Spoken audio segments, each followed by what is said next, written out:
Shalom and good morning everyone. పరిశుద్ధులైన ఎలోయి బిడ్డలందరికీ ఉదయకాల శుభవందనములు. మరి నిన్న సాయంకాలము చక్కటి మెసేజ్ విన్నారు, చక్కటి సాక్ష్యం విన్నారు కదా పరిశుద్ధులారా. మరి నెల ఆరంభ దినమునకు ఆయన సన్నిధిగా ఇలా రండి, మీరు ఆశీర్వాదాలు పొందుకోండి, ఆ దురాత్మల నుంచి మీరు దూరంగా ఉండండి, మీరు దీవెనలు పొందుకోనండి. ఈ దిన కృపావాక్యం చూసుకుందాము పరిశుద్ధులారా. ఇర్మీయా గ్రంథము 23వ అధ్యాయము 4వ వచనం. నేను వాటి మీద కాపర్లను నియమించదను, ఇక మీదట అవి భయపడకుండాను బెదిరిపోకుండాను వాటిలో ఒకటైనను తప్పిపోకుండాను వీరు నా గొర్రెలను మేపెదరు. ఇదే యెహోవా వాక్కు. కాపరులను ఇక్కడ హెచ్చరిస్తున్నాడు. ఓ కాపర్లారా, ఇజ్రాయెల్ కాపర్లారా, నా మందలో చేరిన గొర్రెలను మీరు అలక్ష్యం చేస్తున్నారు, మీరు వాటిని జాగ్రత్తగా చూడడం లేదు, వారు చెదిరిపోతుంటుంటే వారి గురించి మీరు ప్రయాసపడడం లేదు.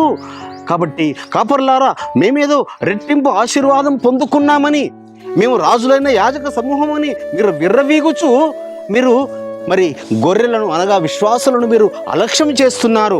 కాబట్టి నేనేం చేస్తాను తెలుసా? ఎక్కడెక్కడి నుంచి అయితే చెదిరిపోయారో, మీ సంఘం నుంచి చెదిరిపోయి వేరే సంఘాలకు ఎక్కడికైతే వెళ్ళారో, ఇగో మళ్ళీ ఇదే సంఘమునకు నేను వారిని సమకూరుస్తాను. వారు ఏ దేశములకైతే చెదిరిపోయారో మళ్ళీ ఈ దేశమును నేను చేరుస్తాను.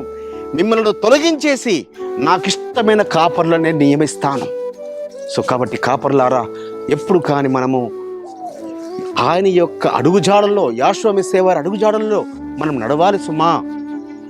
అపొస్తలుడు పౌలు గారు అంటారు కదా, నేను మెస్సీయను పోలి నడుచుకున్నాను, మీరు నన్ను పోలి నడుచుకోమని.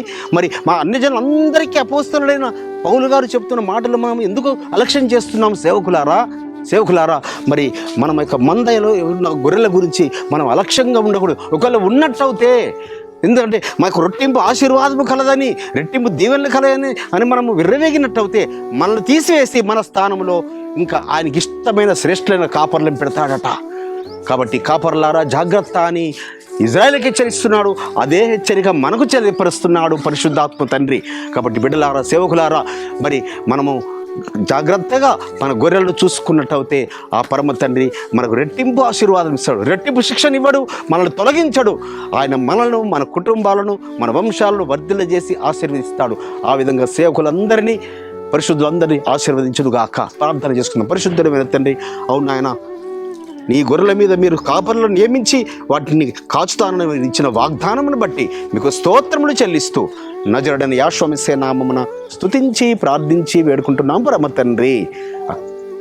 మన పరలోకపు తండ్రియో, మన రక్షకుడును, విమోచకుడును, నజరేయుడైన యెహోవా మెస్సీయ వారి దివ్య సముఖము నుంచి మీకు, మీ కుటుంబాలకు, మీ వంశాలకు శాంతి, సమాధానం, కృపయు నిరంతరము నిలిచి ఉండునుగాక.